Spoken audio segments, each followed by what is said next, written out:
A dialect is a variety of a language that includes vocabulary and grammar in addition to pronunciation.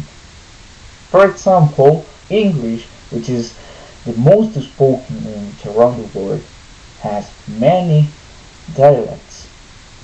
And today we are going to share with us some characteristics and some history about one of these dialects, that is American English.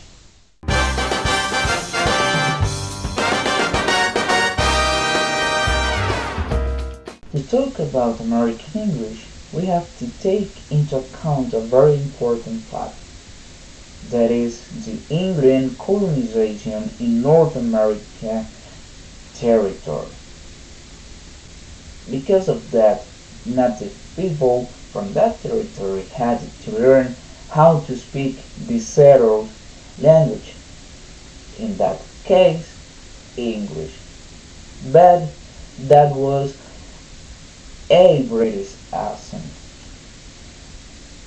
But American English was developed first of all because of the American independence.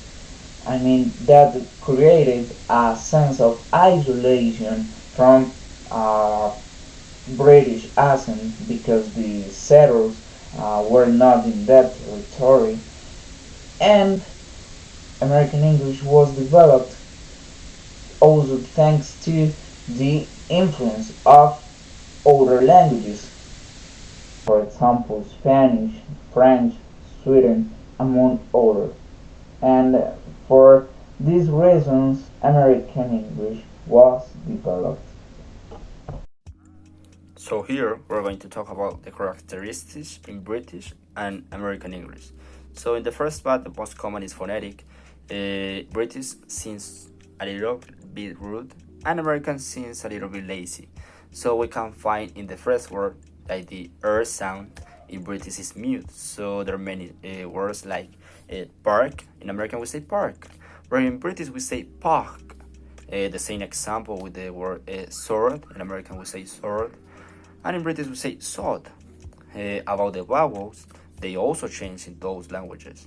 So we say, for example, the singer, we say Harry Styles for American, Harry. But in British we say Harry Styles. What happened here? They also changed like the word clear, it's in American clear, and in British they say clear. They changed some sounds with vowels. We also have like the structure.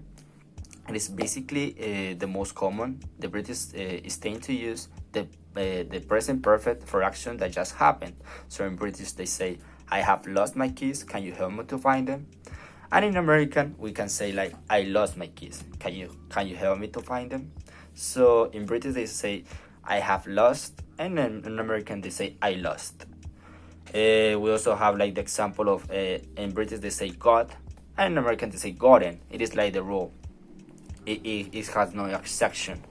And also when they are going to they are about to give a direction. So in British they say imperative, they use imperative. So for example in British they say turn the right, pass the bridge, there is a coffee shop. And in American they can say, they specify the subject. So they say like you're going to turn the right, you're going to pass the bridge, and you're going to find a coffee shop. It is a rule that just follows those languages. And about vocabulary, there are many words. For example, the first word is American, it is British, and the second one it is American. So we have angry, mad, autumn, fall, biscuit, cookie, chips, French fries. We have trainers, sneakers, holiday, vacation, cinema, movies. There are many. And also with some verbs, like for example, the most common is travel. We can write travel with double L in British. And in American, they say travel with a L. And it's basically the difference. There are more, but this is like the most common characteristics that we can find in those languages. Hi, I'm going to tell you some of the most common idioms in American English. The first is pull yourself together. It is used to tell someone to calm down when he is so emotional or upset. And it's like to say, take control of yourself. For example, when your friends are fighting over who is the best presidential candidate, you can say them. Pull yourself together. Both are bad options. What are you talking about? You are Elastigirl! My God, pull yourself together! On the wall refers to someone who is doing a good job or what's happening is in control. For example, the new student is on the ball. All his grades are 5. To meet you, Matt. Troy Angelo. Where'd you get that receptionist? She's really on the ball. Oh yeah, Sheila? She's amazing. Hanging there means to stay here to overcome the challenges or never give up. And it's used to encourage people. For example, we can't stop trying. We have to hang in there to obtain the results of our work. You're better than that, Jeezy. So hang in there and know that we are always here for you. Miss the boat means losing a chance or falling to take advantage of an opportunity. For example, you missed the boat. I can't believe you didn't enter the contest. That's all I need to know. Well, you really missed the boat, didn't you, Prentice? Cat out of the bag is used when someone reveals a secret by mistake and everyone finds out. So it's not a secret anymore, like you can put the cat in the bag again. For example, she lets the cat out of the bag when she posts that photo at the party. All right, I guess the cat's out of the bag. Let me explain what's going on. Ricardo is really We know what's going on. Lose your touch means a person who was really good at something, but it isn't as good as before. Or someone who lost his abilities or talent. For example, she was the best singer, but she's losing her touch. I need your help. My life is being threatened by one of your students. Just one? You're losing your touch. With growing levels of interconnectivity and globalization around the world, the significance of immediate and appropriate modes of communication has been increasing very rapidly in this modern world.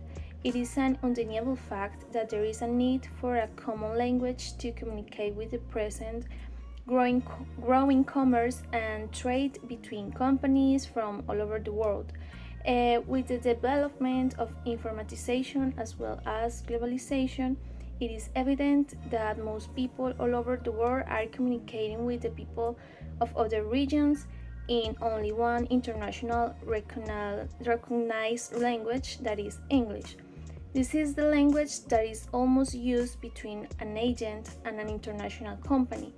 English, being the first world language, is said to be the first global lingua franca, and it is the most widely used language in the world in international trade, diplomacy, mass entertainment, international telecommunication, and scientific publication, as well as publishing newspapers and other books. It is a known fact that English plays a predominant role in the field of education all over the world.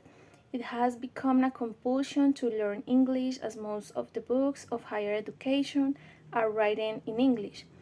English has been widely used by the students as well as the teachers and researchers around the world, as English is the main medium used in the various fields of education, and it is the only language where the information is stored in the form of book and journals in both printed and electronic form. As there has been great changes in the field of educational systems, the students can make use of the resources available all around the world just by accessing the internet. Then we have that English has also impact in the science and technology, employment, business, the internet, travel and tourism, press and media, and entertainment.